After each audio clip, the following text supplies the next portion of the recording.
एक बार फिर देवा भाऊ यानी देवेंद्र फडणवीस महाराष्ट्र के सीएम के रूप में शपथ लेंगे। प्रचंड बहुमत के साथ एक बार फिर बीजेपी सरकार बनाने जा रही है। लेकिन बीजेपी से दगाबाजी करने वाले उद्धव ठाकरे अब अपनी पार्टी की अस्तित्व बचाने के लिए संघर्ष कर रहे हैं। लेकिन उद्धव ठाकरे अब समझ गए हैं कि अगर उन्हें अपना सियासी अस्तित्व बचाए रखना है तो फिर उन्हें पुराने अंदाज में आना होगा। कांग्रेस के साथ रहकर उनकी पार्टी का भला नहीं हो सकता है। ऐसे में उद्धव ठाकरे अब बदले बदले से लग रहे हैं। जिस तरह से उनके नीचे काम करने वाले एकनाथ शिंदे ने उनकी पार्टी को अपना बना लिया है, उससे वो अंदर ही अंदर बेचैन है। चुनाव से पहले तो उद्धव ठाकरे को लग रहा था कि लोग शिंदे को नकार देंगे और उनका साथ देंगे, लेकिन महाराष्ट्र के लोगों ने शिंदे का साथ देकर उद्धव ठाकरे को कहीं का नहीं छोड़ा। ऐसे में अब उद्धव ठाकरे फिर से पलटी मारने की तैयारी कर रहे हैं। लेकिन संजय राउत है कि उद्धव ठाकरे की राह में रोड़ा बन रहे हैं। एक तरफ जहां उद्धव ठाकरे और उनकी पार्टी के नेता बीजेपी के रास्ते पर आना चाहते हैं, तो वहीं संजय राउत कांग्रेस और शरद पवार की पार्टी से मेलजोल बढ़ा रहे हैं। ऐसे में क्या अब संजय राउत कांग्रेस और सीनियर पवार के लिए एक और एकनाथ शिंदे बनेंगे? ये बड़ा सवाल है, क्योंकि जिस तरह से उद्धव ठाकरे और संजय राउत अलग अलग राह पर दिख रहे हैं, उससे कई सवाल उठ रहे हैं।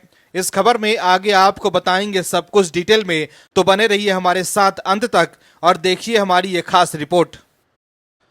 महाराष्ट्र में मिली करारी हार के बाद उद्धव ठाकरे अब यू टर्न लेने की सोच रहे हैं। ऐसे में अब सवाल उठने लगा है कि क्या कांग्रेस से उनका मोह भंग हो गया है?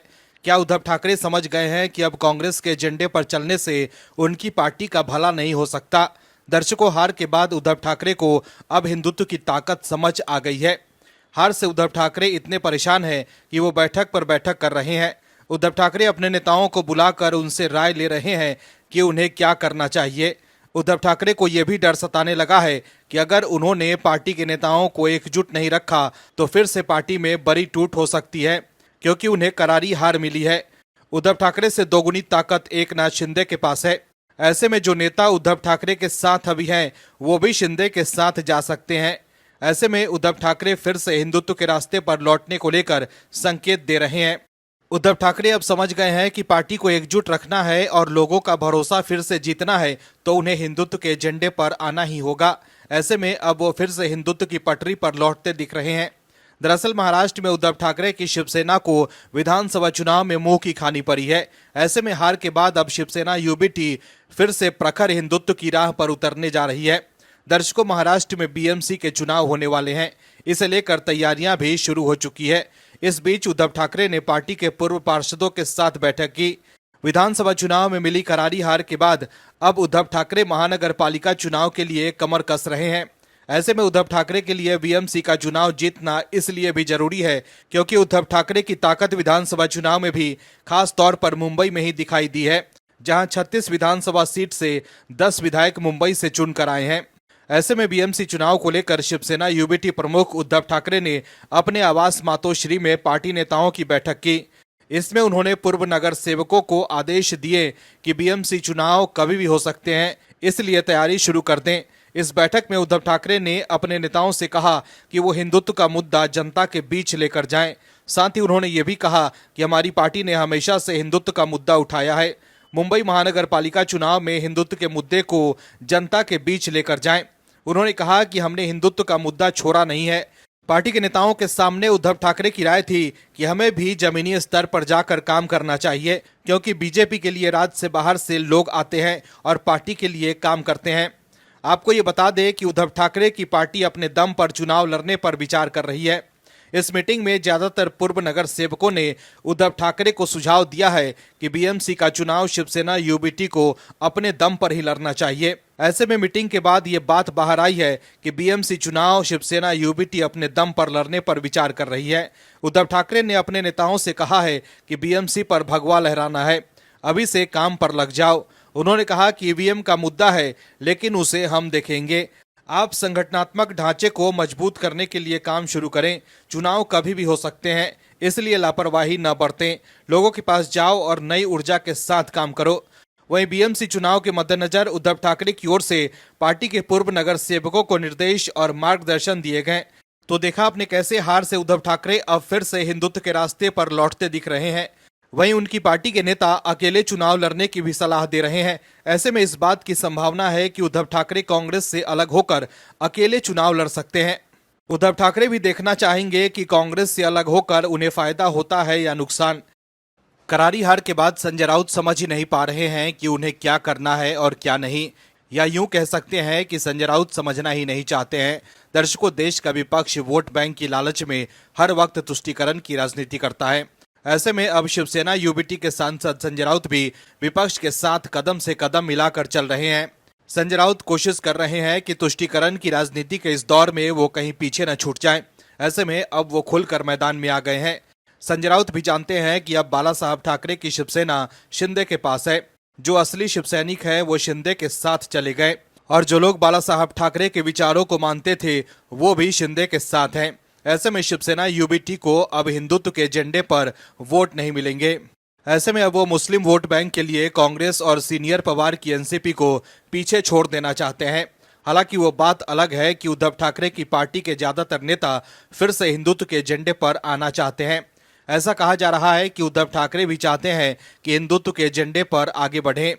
बीएमसी चुनाव से पहले उद्धव ठाकरे फिर से हिंदुत्व के रास्ते पर लौटने की कोशिश कर सकते हैं, लेकिन संजय राउत उद्धव ठाकरे को हिंदुत्व के रास्ते पर आने देंगे, ये बड़ा सवाल है, क्योंकि अब तो वो अलग ही राग अलाप रहे हैं।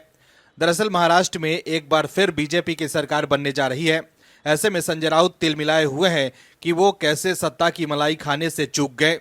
वहीं अब संजय राउत हिंदुत्व के मुद्दे से भी चिढ़ने लगे हैं, क्योंकि हिंदुत्व के रास्ते से अलग होने की वजह से ही उनकी पार्टी की करारी हार हुई है।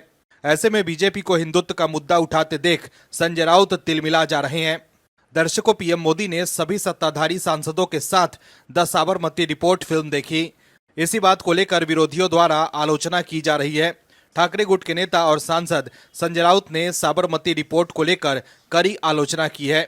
दरअसल पीएम मोदी ने जैसे ही एनडीए के सभी सांसदों के साथ द साबरमती रिपोर्ट फिल्म देखी, उनकी फिल्म देखते हुए तस्वीर सोशल मीडिया पर वायरल हुई। देश के लोग जहां पीएम मोदी की सराहना कर रहे हैं, तो वहीं संजय राउत को मिर्ची लग गई है। संजय राउत ने इसकी कड़ी आलोचना करते हुए कहा है कि कल को ये संभल फाइल्स फिर महाराष्ट्र फाइल्स जैसी फिल्म रिलीज करेंगे और दर्शकों को देखने को कहेंगे। हिम्मत है तो मणिपुर फाइल्स मूवी रिलीज करें, महाराष्ट्र में संविधान की हत्या पर फिल्म बनाओ। वहीं संजय राउत ने बीजेपी पर कटाक्ष करते हुए ये भी कहा कि कल को एकनाथ शिंदे भी फिल्म बनाएंगे। संजय राउत ने यह भी कहा कि उन्होंने केवल एनडीए के लोगों को फिल्म देखने के लिए बुलाया, कभी हमें भी फिल्म देखने के लिए आमंत्रित करें, हम भी समीक्षा करेंगे। शरद पवार को भी बुलाएं, वो साहित्य सम्मेलन के स्वागताध्यक्ष हैं। संजय राउत ने कहा कि राज्य में जिस तरह से सरकार गठन में गड़बड़ी चल रही है, ये एक तरह से अराजकता है। लोगों को विश्वास नहीं हो रहा है कि उन्हें इतना बहुमत कैसे मिला। कई गांवों में दोबारा मतदान और मतगणना की मांग हो रही है। लोगों को ईवीएम पर संदेह है। संजय राउत ने आगे कहा कि 10 दिन बाद भी ये बहुमत वाली सरकार राज्यपाल के पास नहीं जाती है, लेकिन ऐसा होते हुए भी बीजेपी के प्रदेश अध्यक्ष शपथ ग्रहण समारोह की तारीख बता देते हैं। अगर हम सत्ता में होते तो अब तक राज्य में राष्ट्रपति शासन लग गया होता। संजय राउत ने कहा कि बीजेपी विपक्षी पार्टी को खत्म करने की कोशिश कर रही है। इस देश में विपक्ष को खत्म करने की साजिश चल रही है। तो देखा आपने कैसे पीएम मोदी द्वारा सभी सत्ताधारी सांसदों के साथ द साबरमती रिपोर्ट फिल्म देखने से संजय राउत कैसे भड़क गए हैं। दिल्ली में होने वाले चुनाव से पहले आम आदमी पार्टी के मुखिया अरविंद केजरीवाल काफी चिंतित हैं। अरविंद केजरीवाल कोशिश कर रहे हैं कि कैसे भी एक बार फिर उनके पक्ष में माहौल बने, लेकिन अब उनका खेल खराब ही हो रहा है। अवध ओझा के आप में शामिल होते ही वही हुआ है जो डर था। दर्शकों, आप में जाकर अवध ओझा ने साबित कर दिया है कि वो वाकई मौकाटेरियन है। उन्हें जब भी मौका मिलेगा वो पाला बदल कर किसी भी तरफ हो जाएंगे। बसपा, बीजेपी और कांग्रेस से होते हुए वो चुनावी लाभ के लिए आप में जाकर मिल गए हैं।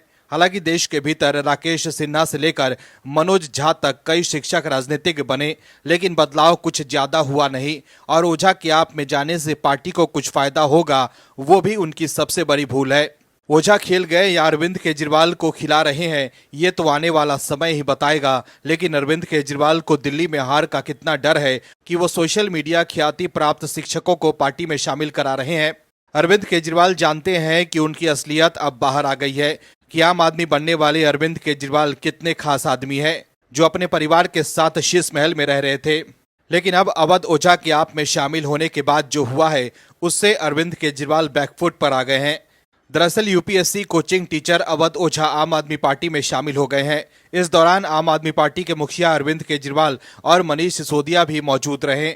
आप में शामिल होने के बाद अवध ओझा ने कहा कि सबसे पहले अरविंद केजरीवाल और मनीष सिसोदिया को मैं दिल से धन्यवाद देता हूं कि उन्होंने मुझे राजनीति में आकर शिक्षा के लिए काम करने का मौका दिया है। वहीं अरविंद केजरीवाल ने कहा कि अवध ओझा के अनुभव और दृष्टिकोण से हमारी शिक्षा नीति को नई दिशा मिलेगी। शिक्षा को लेकर हमारी नीतियों और काम से प्रेरित होकर उन्होंने पार्टी के साथ कदम मिलाया है। लेकिन दर्शकों, लोग ये कह रहे हैं कि बीजेपी से बात न बनने के कारण ही ओझा आप में गए हैं। अवध ओझा की राजनीति में दिलचस्पी पहले भी देखी गई है।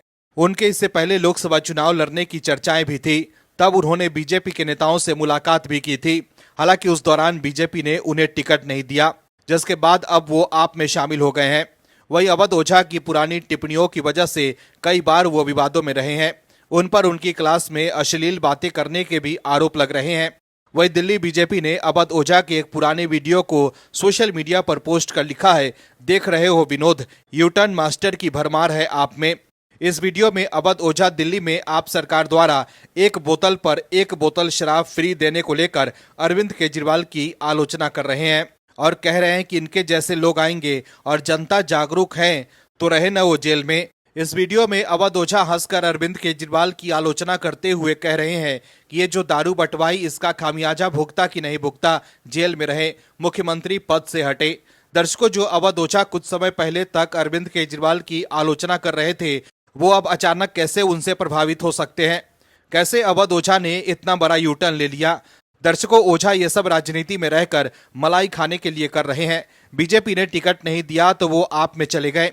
वहीं आम आदमी पार्टी में शामिल होने के बाद बीजेपी के कई नेता ओझा के ऐसे कई वीडियो शेयर कर रहे हैं।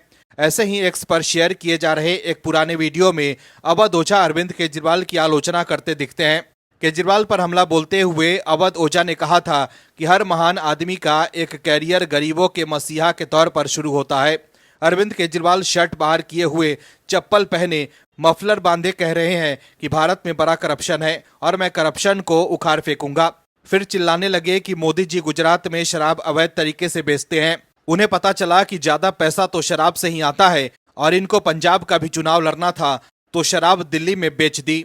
वहीं अवध ओझा के कुछ ऐसे वीडियोस भी वायरल हो रहे हैं जिसमें वो कथित तौर पर ओसामा बिन लादेन को हीरो बताते दिख रहे हैं। वीडियो क्लिप में वो कह रहे हैं कि ओसामा बिन लादेन को पता था कि उसे किससे लड़ना है। ट्विन टावर पर हमले के बाद पूरी दुनिया जानने लगी कि वो कौन है। दर्शकों, अवध ओझा जैसे लोग न समाज को बदलते हैं और न ही राजनीति को नई दशा और दिशा दे पाते हैं। वो तो बस मौका ढूंढते हैं सत्ता में रहकर मलाई खाने के लिए। कांग्रेस के नेता राहुल गांधी को लॉन्च करने की कोशिश तो खूब कर रहे हैं, लेकिन उन्हें कामयाबी नहीं मिल रही है। लगातार राहुल गांधी की सियासी लॉन्चिंग फेल होती जा रही है। वहीं अब जो खबर आई है उससे कांग्रेस के नेताओं की दुनिया हिल गई होगी। कांग्रेस के नेता स्वामी भक्ति में लीन होकर राहुल को जननायक घोषित करने में लगे हुए हैं, लेकिन कांग्रेस के कथित जननायक की चिंता विपक्ष के लोग ही बढ़ा रहे हैं। दर्शकों, महाराष्ट्र की करारी हार और झारखंड की पिछल्लू जीत ने कांग्रेस को कटघरे में खड़ा कर दिया है। दोस्तों, समझने की जरूरत यह है कि कांग्रेस का हाल बेहाल है क्योंकि कांग्रेस लगातार परजीवी बनती जा रही है। दोस्तों, समझने की जरूरत यह है कि कांग्रेस अपने दम पर कहीं भी चुनाव जीत नहीं पाएगी। दोस्तों, समझने की जरूरत यह भी है कि कांग्रेस जिस तरह से हार रही है और इस संसद सत्र की शुरुआत में भी पीएम मोदी ने बिना नाम लिए कांग्रेस के नेता राहुल गांधी को आड़े हाथों ले लिया। उन्होंने कहा कि कोई लॉन्च ही नहीं हो पा रहे हैं। दोस्तों, समझने की जरूरत है कि राहुल गांधी की स्वीकार्यता अब विपक्ष में भी खत्म होने लगी है। दरअसल महाराष्ट्र विधानसभा चुनाव रिजल्ट में कांग्रेस को जो करारा झटका लगा है उसका असर अब इंडी गठबंधन पर भी दिखने लगा है। अब सवाल उठने लगे हैं कि क्या विपक्ष के नेता के रूप में राहुल गांधी के दिन अब लदने लगे हैं। पश्चिम बंगाल की सत्ताधारी तृणमूल कांग्रेस के नेताओं की ताजा मांग के इस सवाल को और बल मिला है। दरअसल टीएमसी से 4 बार के लोकसभा सांसद कल्याण बनर्जी ने मांग उठाई कि कांग्रेस को अब पीछे हट जाना चाहिए और ममता बनर्जी को विपक्षी गठबंधन की कमान अपने हाथों में ले लेनी चाहिए।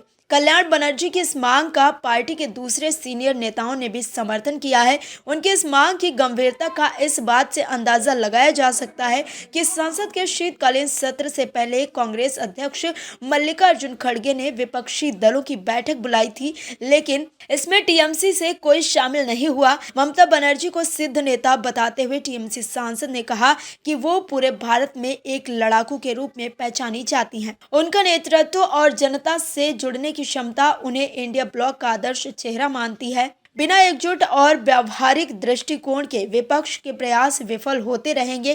कांग्रेस को इंडिया ब्लॉक की सबसे बड़ी पार्टी के रूप में अक्सर गठबंधन के वास्तविक नेता के रूप में देखा गया है, लेकिन टीएमसी ने लगातार ममता बनर्जी को विपक्षी गठबंधन की बागडोर संभालने की वकालत की है।